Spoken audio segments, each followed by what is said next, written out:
Two Brainwashed Fools, a tale inspired by real events, by Elham Ghoreishi. Part 2. Amidst the sense of surrender, one constant presence provided a steadfast source of solace, Akari.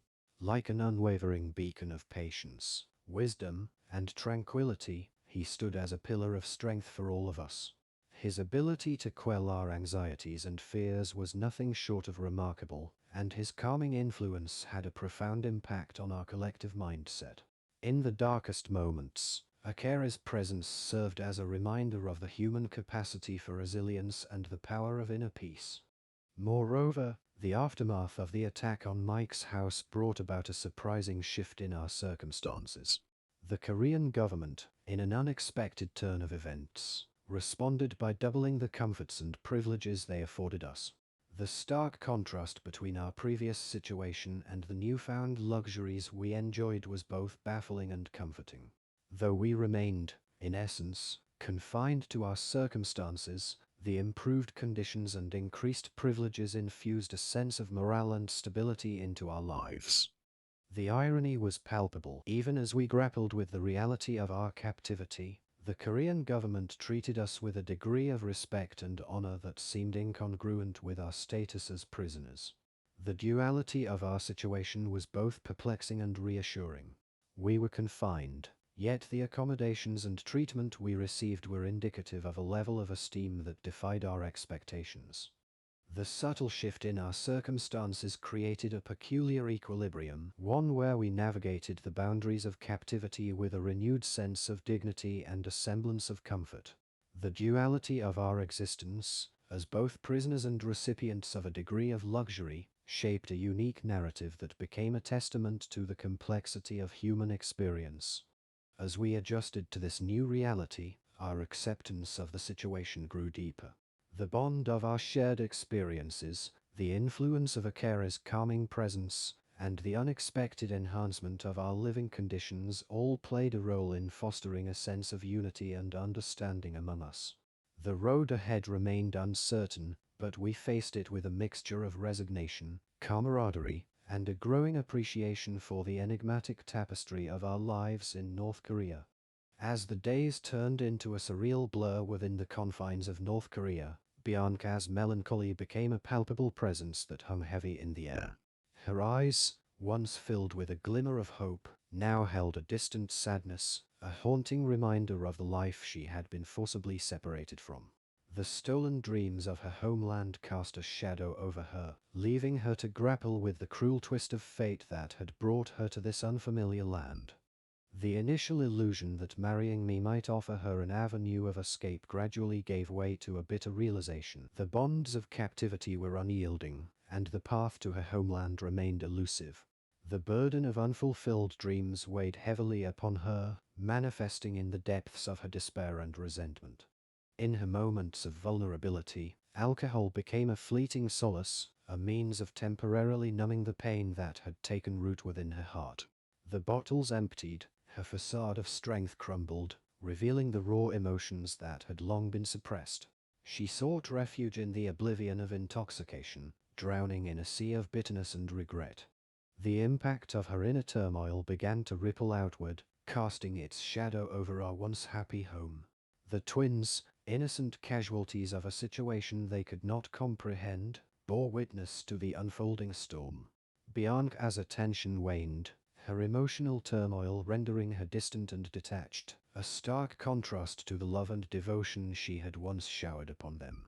Then, one fateful night, as the weight of her anguish bore down upon her, Bianca's resolve shattered. In a haze of alcohol-induced candor, she confessed to her friends the truth that had long remained concealed. Our chance encounter in the cafe, the very foundation of our love story, had been orchestrated by the Koreans themselves.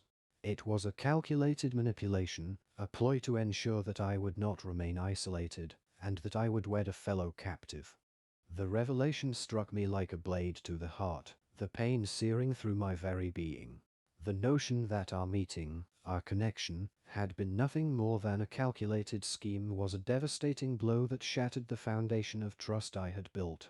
The love I had believed to be genuine was now tainted by the bitter truth. leaving me grappling with the enormity of the deception. In the aftermath of her confession, Bianca's heartache spilled over once more, this time tinged with an underlying remorse. She shared her love for me, a love that had grown amidst the hardships and uncertainties of our captive existence. Her words, though sincere, were steeped in the bitterness of disappointment and betrayal.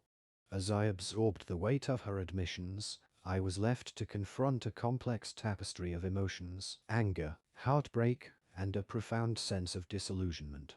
Bianca's vulnerability had laid bare the depths of our shared captivity, the fragile web of emotions that had sustained us now interwoven with the harsh realities of our circumstances. In the midst of the turmoil, I found myself grappling with conflicting emotions, the ache of betrayal mingling with the remnants of love and empathy I still held for Bianca.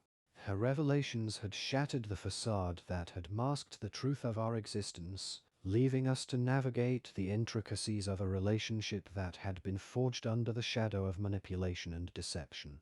As we faced the challenges of our shared reality, the wounds of Bianca's confessions remained raw, a painful reminder of the fragile nature of our connection.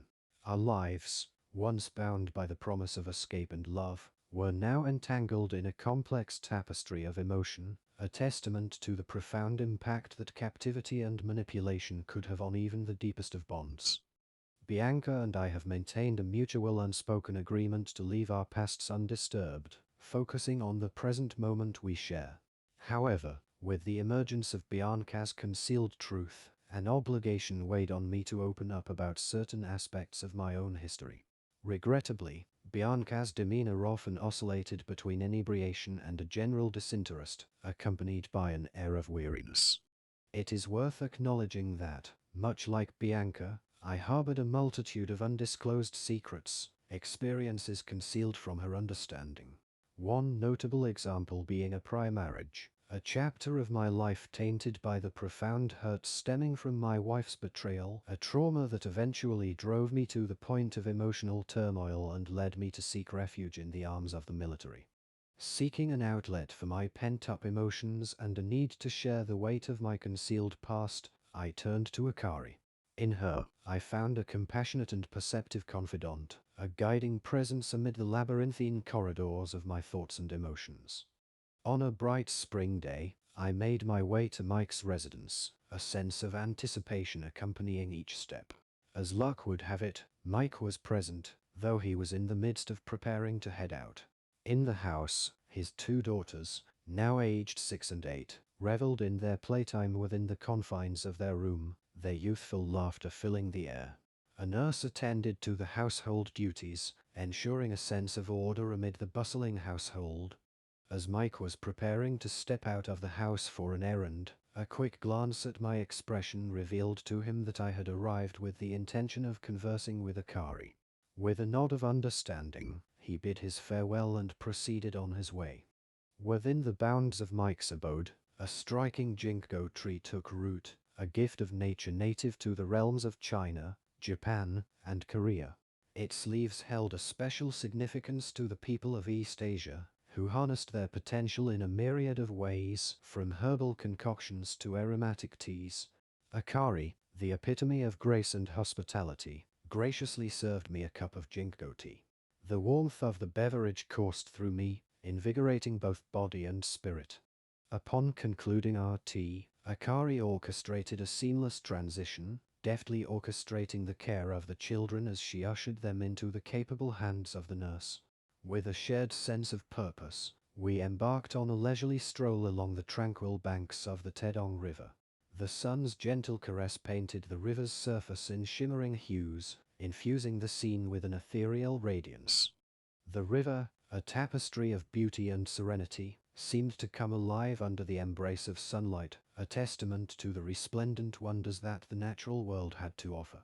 As we meandered along the river's edge, the cares of our captive existence momentarily ebbed away, replaced by a sense of awe and appreciation for the simple joys that surrounded us. In that fleeting moment, enveloped by the breathtaking spectacle of the Tedong River, the worries that had weighed upon my heart seemed to dissipate. The embrace of nature's splendor, coupled with the companionship of Akari, imbued the afternoon with a profound sense of tranquility. Against the backdrop of the sun-dappled river, our steps guided us forward, leaving behind the trials of our existence and embracing the respite that the natural world had to offer. As I sat with Akari by the tranquil Tedong River, the weight of my past experiences bore heavily on my heart, compelling me to unburden myself to a confidant who had come to symbolize wisdom and solace. I took a deep breath, my gaze momentarily drifting to the shimmering waters, before turning back to Akari. Akari, there's something I've been meaning to share with you, I began tentatively, my voice laced with a blend of vulnerability and trust. She regarded me with an attentive and empathetic gaze, her presence a reassuring anchor amidst the tide of my memories. Please, go ahead, she encouraged softly, her gentle demeanor an invitation to open up. With a sense of both trepidation and catharsis, I recounted the origins of my life, tracing back to a humble village in South America. I come from a small, impoverished village in South America, I admitted, my words carrying the weight of nostalgia and bittersweet remembrance.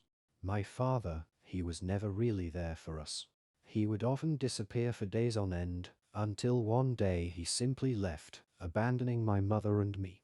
My eyes glistened with emotion as I spoke of my unwavering affection for my mother, who had been a steadfast presence in my life despite the challenges we faced. My mother, she was everything to me. I loved her deeply, and she loved me in return, I continued, a wistful smile gracing my lips as I remembered the warmth of her embrace during my childhood. A contemplative sigh escaped me as I shared a realization that had come with age, a truth that had been both startling and poignant. As I grew older, I came to understand the truth about my mother's life, I confessed, my voice tinged with a mixture of sadness and acceptance.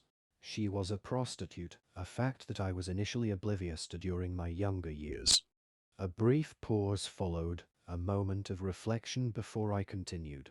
But even after uncovering this truth, my love for her remained unwavering. The bond we shared transcended the circumstances that life had thrust upon us, I admitted, my eyes meeting Akari's in search of understanding. As I concluded my narrative, a sense of vulnerability lingered in the air. I needed to share this with someone, Akari. Someone who could offer a perspective and perhaps even help me make sense of the complexities that have shaped my life, I admitted, my voice soft yet resolute. And in you, I've found that compassionate and wise confidant. Akara's presence remained a steadfast source of comfort as her gaze met mine, a silent affirmation of her willingness to lend an empathetic ear. The weight of my past, once carried in solitude, was now shared, the burden lessened through the simple act of confiding in a kindred spirit who understood the intricacies of the human experience. Akara's serene presence remained a steadfast source of comfort as I unveiled the intimate details of my past.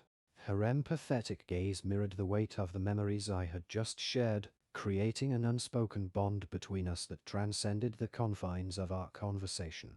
As I paused to gather my thoughts, Akara's gentle encouragement spurred me on, her unwavering support a silent affirmation of her role as a compassionate listener. "You've been through so much, James," she responded, her voice a gentle murmur that held both sympathy and admiration. "Your resilience in the face of adversity is truly remarkable." With a sigh, I delved deeper into the story, my words carrying the weight of nostalgia and vulnerability. My mother's sacrifices were both a source of strength and a testament to the lengths a mother would go to for her child, I continued, a mixture of emotions coloring my tone. Her nocturnal absences, driven by the need to provide, were a secret I only discovered as I grew older. A fleeting smile touched my lips as I recounted the innocence of my younger self, a child oblivious to the complexities of the adult world. One particular night, hunger struck me in the quiet hours, and I found myself craving a glass of warm milk. I shared, a fondness tinting my voice as I recalled the simplicity of childhood desires. My smile faded as I recounted the incident that had led to a pivotal moment in my past. I ventured to the kitchen, intent on my mission, but my youthful enthusiasm collided with a lack of skill, I confessed, a rueful chuckle escaping me. In my attempts to heat the milk, I inadvertently sparked a fire that engulfed our modest wooden dwelling. Akera's presence remained a steady anchor, her gaze a haven for my tumultuous memories. As I ventured further into the labyrinth of my past, her quiet empathy offered the solace I sought, as if she understood the weight that each revelation carried. In the aftermath of that fire, a period of hardship set in, I continued, my voice a blend of contemplation and nostalgia. Neighbors came to our aid, offering fire extinguishers to quell the flames. But little did I know that this would mark the beginning of a new chapter in my life. A heavy sigh escaped me as I recounted the heart-wrenching events that had followed, events that forever altered the course of my existence. The protective arms of organizations devoted to safeguarding children's rights reached us, summoning my mother to court. I shared the weight of the memories, causing a tightening in my chest. In their eyes, her circumstances rendered her unfit, and custody of me was handed over to my estranged and, truth be told, irresponsible father. Akera's eyes held a mixture of empathy and understanding, her unwavering presence a balm to the wounds of my past. It was a turning point that cast me into a world of uncertainty, I continued, my voice tinged with a blend of vulnerability and resilience. The separation from my mother, Akari, was a cataclysmic event that left me adrift in a sea of emotions I struggled to comprehend. My gaze turned distant as I recounted the anguish of those days. The tendrils of despair wound around me, a relentless reminder of the void left by her absence. I confessed, the ache in my words a testament to the depth of my sorrow. I grappled with the reality of a life without her, haunted by memories of warmth and love that felt agonizingly out of reach. The weight of the past rested heavily in the air as I embarked on the next chapter of my narrative, guided by the solace of Akera's unwavering presence. The day I was left in the care of my father, the sun shone with a warmth reminiscent of today. I began, my voice laced with a blend of melancholy and reflection. But within me, a profound sadness had taken root, one that seemed to envelop my entire being. A wistful smile tugged at my lips as I shared the vivid memories etched into my consciousness. The image of my mother in that courtroom, her fervent pleas and desperate appeals, remained vivid before my eyes. I continued, a mixture of sorrow and bitterness coloring my words. I found myself consumed by an overwhelming hatred for my father, coupled with resentment towards the court officials, our neighbors, and the judge. The passage of time had not dulled the intensity of those emotions, as I confessed to Akari. My father and I embarked on a journey to a distant city, his attempts at optimism falling upon my ears like hollow promises. I recalled, my tone tinged with a blend of cynicism and vulnerability. He assured me that we were going to have a wonderful time together, promising a happiness that seemed distant and elusive. My voice softened as I described our arrival in the bustling metropolis that my father referred to as New York. The towering skyscrapers and the bustling throngs of people captured my attention, a stark contrast to the world I had known. I shared, a hint of wonderment in my voice. Amid this urban landscape, my father took me to a store, his gesture imbued with a sentiment I struggled to comprehend at the time. A smile of poignant nostalgia graced my lips as I recounted that pivotal moment. He bought me a toy train, a treasure that seemed to shine even brighter against the backdrop of my worn clothes. I reminisced, the memory suffused with a warmth that transcended time. In that instance, my heart, like an ember reignited, flickered with a glimmer of hope. I found myself looking at my father's face for the first time since the ordeal of the courtroom. The weight of those early moments with my father, though rife with complexity, held a touch of poignancy. As I shared these memories with Akari, a sense of closure and understanding began to emerge, as if the past was no longer a burden to be borne alone. The weight of my past continued to hang heavily between us, a tapestry woven with emotions that had shaped my journey. Akera's kind presence was a lifeline, a beacon of empathy and understanding. As I recounted the next chapter of my story, her gaze held a mix of anticipation and concern. As a child, That toy train became a cherished possession, a symbol of a fleeting moment of happiness, I explained, a touch of nostalgia evident in my voice. My father's promise of a meal out filled me with excitement. Little did I know that this innocent outing would lead to yet another turn in the unpredictable path of my life. A shadow of sorrow crossed my features as I recounted the events that followed. We arrived at the entrance of an elegant building, its grandeur lost on my young eyes at the time, I continued, my tone tinged with a mixture of innocence and foreboding.